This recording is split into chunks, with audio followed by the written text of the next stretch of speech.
Welcome to my channel. I'm Gary Wiryawan, and today I want to talk about this special 9 years old camera, the Canon G15. Let's go!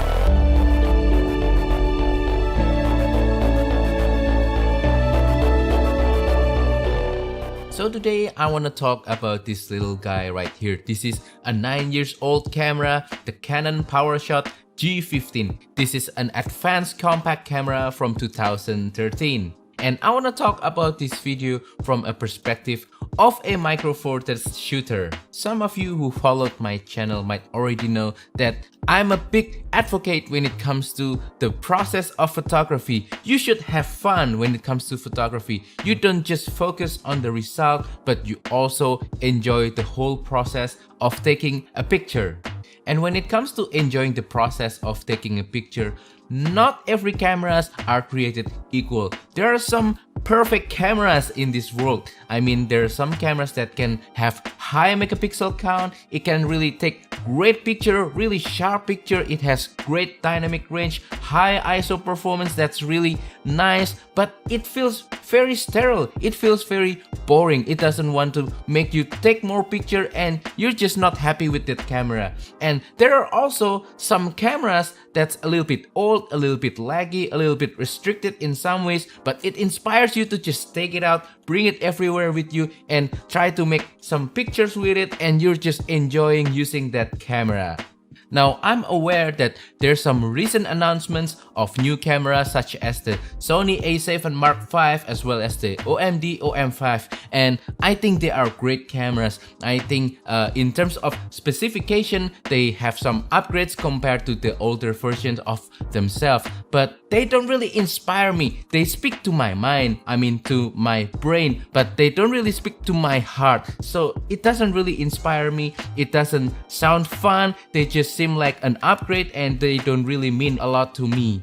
On the contrary, a few days ago, I found some videos by some random guys in YouTube talking about how they really enjoy their old Fuji X10 cameras from 10 years ago, and that just blew my mind. Wow, an old camera and they're having fun with it. Also, I found a channel called Snappiness also in YouTube, and the channel talks mainly about using old cameras from many years ago and trying to make some great pictures with those cameras, and that also blew my mind and it really resonates with me right now, and that's what inspired me to make this Canon G15 video. So now let's give you a little bit of context about my history with my cameras. My Panasonic G85 that's currently recording this video is a 6 years old camera. It was released in 2016. And then my Panasonic GX8, also my favorite camera, it was released 7 years ago, 2015. And then my Panasonic LX100, one of my favorite compact camera ever, was released 8 years ago, 2014. Wow, they're all old cameras. But my Canon G15, this guy right here that I will talk about in this video, was released 9 years ago, 2013. Wow, they're old cameras, but this one's the oldest. So in 2013, that time I was still using Canon DSLR. I wasn't using micro four thirds yet, and I was looking for a small compact camera with some advanced features and manual control to complement my Canon DSLR, because frankly speaking, the Canon DSLR is quite big and the lenses were also big and they're not easy to carry around. So I want something small but still capable for my needs. This is the wonderful time before the Sony RX100 comes up, and there are lots of advanced compact cameras that are very interesting, such as the Nikon P7700 and the Fuji X20, and also the Canon Powershot series like the G15. I ended up with the G15 because it gives me the most manual control, but with the slimmest and smaller size compared to the other competition. Another reason why I chose the G15 is because of the lens. This has a wonderful 28 to 140mm equivalent f1.8 to f2.8 aperture lens. Wow, that blew my mind. The zoom range is plenty and the aperture is large enough, f1.8 to f2.8. That really blew my mind. The other competition either has longer zoom range with slower aperture or shorter zoom range, and this really sits right in the middle, and I think this one is the most perfect one for me. In my opinion, the lens on the G15 is plenty sharp for what I need. I think it can resolve a lot of details, and also it is stabilized, so it really helps when I'm taking picture at slower shutter speed or when I'm taking video to get smooth, stable video footage. The sensor on the G15 is quite small. It's only 1/1.7 inch, so this is as big as the sensor on my Samsung Galaxy S21 FE. But for its day, for a compact camera, it's considered slightly bigger than average, although it's still much smaller compared to even Micro Four Thirds. So getting background blur using its widest focal length at 28mm is a little bit of a challenge, but once you zoom it in to about 50 or 100mm, then you can still get that blurry background bokeh. Overall, this camera has a lot of little features that I really enjoy using. It has an exposure compensation dial over here, and then also aperture dial on the front, shutter dial on the back, and then you have that mode dial over here, and also it has hot shoe and it can run flash really seamlessly. And also another very interesting feature on this camera is this little optical viewfinder over here. It's very small and it's not really good, but it just makes the camera looks nice in my opinion. The screen on the back is nice, it's bright, it's not really detailed, but it's more than good enough for me, especially for checking pictures if it's blurred or if it's not sharp. The startup operation of this camera is also quite snappy. When I turn it on, it just takes a few seconds for it to extend its lens and ready to shoot. Overall, this camera is nice, it's very slim, it's even pocketable if you're wearing loose clothes, but it's a little bit chunky, and I like that because it makes the grip nicer and also make it easier for me to change settings and to access the manual dials if I need to. Now, since I bought this G15 from 2013, I used this camera a lot until about 2014 when I started to use Micro Four Thirds cameras, these cameras right here, and also the camera that's recording this video right now. After I switched to Micro Four Thirds, I don't really feel the need to have this camera anymore, so I gave this camera to my office and let my office people use this camera to create marketing content. But last week, I just feel the need to have this camera back in my possession, so I grab it back from my office and start using this camera for my personal use again. And after a few days of using the Canon G15 as my personal everyday camera, I just sort of rediscovered this love and passion for photography and video again. I mean, I really enjoyed the process of taking pictures using the G15. I think this is such an inspiring camera and it makes me have a lot of fun when I'm taking pictures. I mean, my Micro Four Thirds cameras are also fun as well. I mean, the main reason why I switched to Micro Four Thirds is because it's more fun compared to full frame or APS-C cameras. But this G15 brings the fun to another level because it's smaller, it's more inconspicuous, so I can bring it everywhere, every day with me. With the G15, now I try to bring this camera everywhere I go with me, and I try to always look for a composition here and there, try to find something interesting to photograph and just try to enjoy the process of taking picture and taking little bits of videos as well. The G15 is just so inspiring, it's just so fun. I really enjoy using this camera so much, and yeah, this is what I want to share in this video. Try to be inspired with something that you already have, even though it's an old camera. Don't just be hung up with specifications, the latest and the greatest. Sometimes old cameras can be fun, can be enjoyable, and makes you want to take more pictures. Speaking about the image quality, no, I'm not going to compare this G15 with a Micro Four Thirds camera. Clearly, the Micro Four Thirds will win. However, in my opinion, after looking at the final results of the image, I think images taken using the Canon G15 looks beautiful. It has that kind of unique look that I cannot really describe, but I can tell that it's a little bit filmic in my opinion. It's not sterile, I mean there's a little bit of grains here and there, but it's sharp and it's good enough for everyday kind of usage, for casual kind of photography, and for something that you just wanna keep and look at. Still speaking about image quality, 12 megapixel resolution isn't that much by today's standard, but I think it's more than enough for me personally. I mean, my LX100 is also 12 megapixel, so this is about the same resolution. And in my opinion, 12 megapixel, you can still crop if you need to, and it can just resolve details nicely. It looks sharp on my computer's monitor, and also it looks sharp on my phone screen, and also in social media. If you want to post it online on the website, it just looks good. 12 megapixel is more than enough. Another nice feature from the Canon G15 is the hot shoe right here.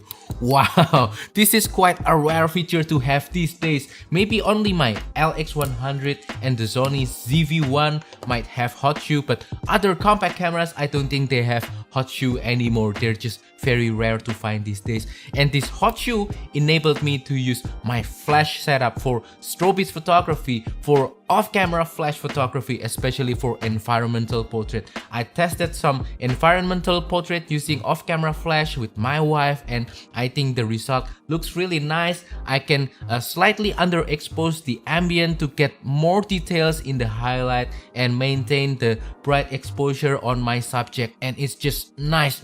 I just love it.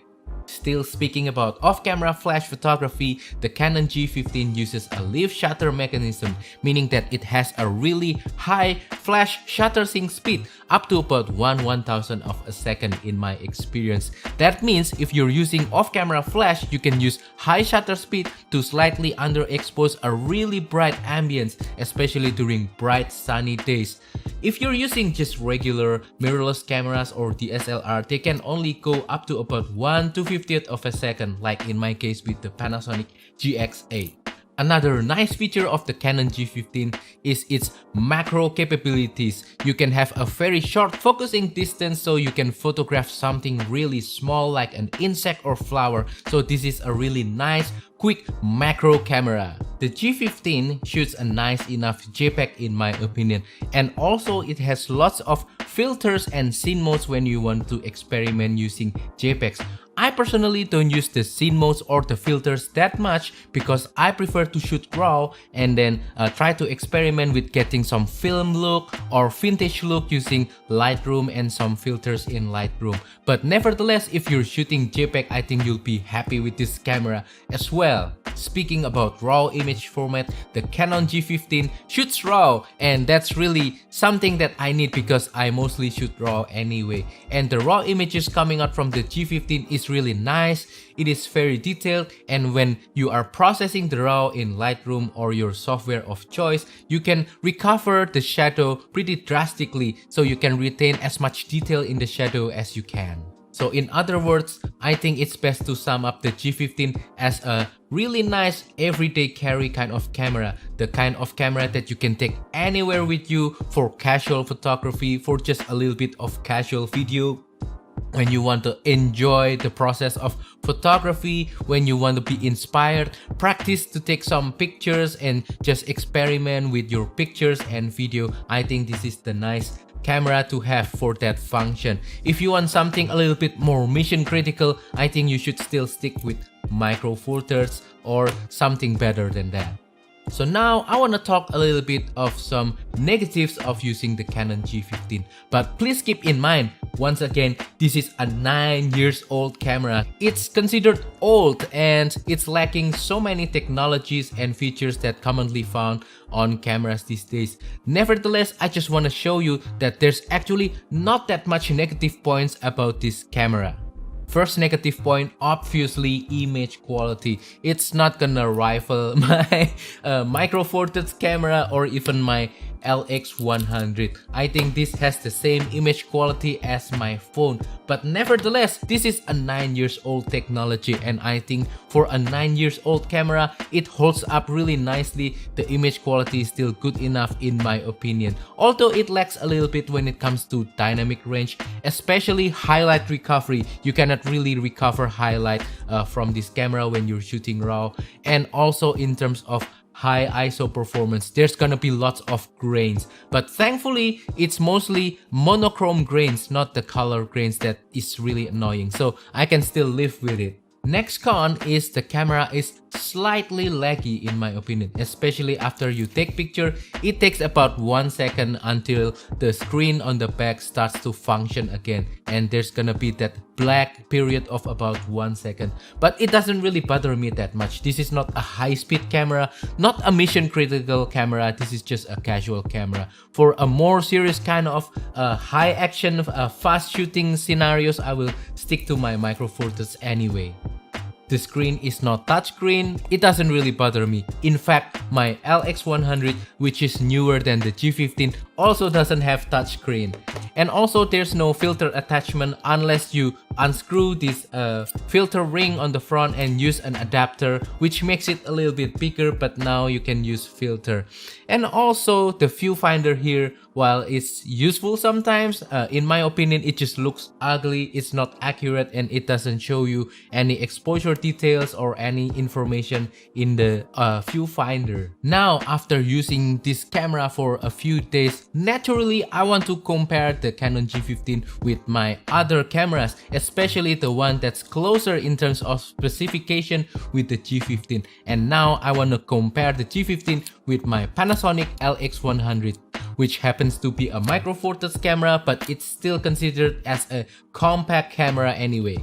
So compared to the G15, the LX100 obviously has better image quality in every single way. This is just superior compared to the G15. It has better video capabilities. This one shoots 4K, this one only shoots 1080p at 24 frames per second, and it cannot do 60 frames unless you drop down to 640 or something like that. So I just keep it at 1080, 24 frames per second. And in terms of manual function, it is slightly better on the LX100 as well. It has dedicated aperture ring, dedicated shutter speed dial, dedicated exposure compensation, and then you can still change ISO, white balance, and so on. And the manual capabilities are just easier with the LX100, slightly easier compared to the G15.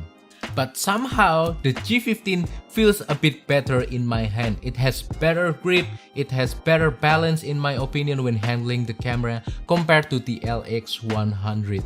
Also, somehow the G15 has a bit of what I call the mojo, the character. I think the LX100 also has that, but in my opinion the G15 just makes me more inspired. I cannot really explain this phenomenon of being inspired by a camera, but it's just what I feel right now. I feel that I'm inspired with the G15 more than I'm inspired with the LX100. But that doesn't mean that the LX100 is a bad camera. Quite the contrary, it's better actually. But one serious problem with the LX100 is dust problem. Somehow, dust gets inside the sensor of the LX100, even though it's not an interchangeable lens camera. With my G15, although it's already 9 years, there's not even a single dust inside of its sensor, even though I'm shooting at its lowest aperture possible, which is f8. So in short, the way I differentiate between the G15 and the LX100 is, if it's mission critical when image quality is more important but I still need compactness, then I will bring the LX100. This is for more that kind of image quality kind of oriented result camera. When I'm just out and about practicing and having fun and doing something casual without photography in mind, then I will just bring the G15. Another benefit of the G15 compared to the LX100 is that the lens fully retracts into the body, so it makes a slimmer profile that you can put inside your loose pocket. With the LX100, unfortunately, even though it's turned off, there's still a little bit of this protruding area of the lens that makes it very difficult for you to put it inside your pocket. So yes, that's G15 compared to the LX100. But now, how is the G15 compared to my other everyday carry camera, which is my phone? So obviously, my phone is also my everyday carry camera. I always have it with me everywhere. The cameras are always ready for me to shoot some pictures or video when I need to. My phone is also always connected at all times, so if I need to share the pictures or video, I can just send it right away using Wi-Fi or GSM right away. My G15 is not connected at all. In fact, it doesn't even have Wi-Fi, so I have to take out the cards and transfer it to my computer or my phone. Speaking about image quality, this has the same sensor with the Canon G15, 1/1.7. if I'm not mistaken, on my Samsung S21 FE, and that means image quality is almost about the same when compared between my phone and the G15. And my phone also has that extra telephoto lens and the ultra wide lens, so that it has better coverage compared to the G15, especially at wider end. And yeah, frankly speaking, image quality with all the technology, computational photography and whatsoever, I think it's about the same between these two cameras. But in my personal opinion, G15 is more focused for photography and video. This is a tool compared to a phone, which is a multimedia device. So it is more focused. When you are taking picture, you are not distracted by phone calls, notifications, text messages, whatsoever. You just focus on one thing, and that is photography or video. You don't really get that distraction with what you usually have with your phone. Also with the G15, again, this has better manual control, so you can easily control your exposure when you're taking picture or video. With the phone, you can do that as well. You can change the shutter speed and the ISO, but it's just not as convenient because it is touchscreen based, so it's a little bit difficult to use and it's a little bit more finicky in my opinion. So in other words, the way I differentiate between the G15 and my phone is like this. I use my phone for necessary things, for pictures that needs to be sent right away to my family or my friends, pictures that needs to be sent to my office or something like that. Something necessary doesn't necessarily has any artistic value. But if I want to do a little bit more serious photography in terms of artistic value and to create something meaningful, then I will use the G15. This is also a more focused tool compared to my phone, which has a lot of distraction. So when it comes to taking beautiful pictures, I will choose this instead of my phone. And if it's something critical for the office or for my friends and family, then I will use my phone instead of my G15. So where does the G15 fit in my photography toolbox? So it's right in between my phone, my instant camera, and my micro four thirds camera, my proper serious technical camera. So it sits right in between and it's blending all the features together, and it just makes a really nice compelling package for everyday carry kind of camera, for casual photography, for artistic photography, for when you want to have a little bit of fun doing some photography or video. So in conclusion, these last few days with my G15 has been a really wonderful last few days. I really enjoyed some photography time and video time with my Canon G15. I think I am really inspired with this camera, and I will continue to use the G15 alongside my micro four thirds camera and my phone as well to create some nice pictures and video as well. And I think I will keep using this camera for a long time. If you happen to have an old camera like this Canon G15 or its siblings from Nikon, from Sony, from Fuji, just keep using it. Don't be so quick to dismiss it or to replace it. See if you enjoy using that camera, because truthfully speaking, I thought I'm not going to enjoy the G15 as much as I enjoy it right now, because I already have a fun camera system, which is micro four thirds. So yeah, don't be so quick to dismiss it. Don't be so quick to replace it. Try to use it again and see if you can, re-inspire yourself to spark that creativity inside of you and to have some fun enjoying the process of photography. So that is all for today's video. I hope that this video about the G15 is useful and inspiring for you. Please comment down below what is your oldest camera that you're still using right now. Also, if you have any question about this video, please comment down below and I will try my best to answer all of them. Also, don't forget to support my small channel by liking this video, sharing this video and subscribing to my channel. Thank you and goodbye.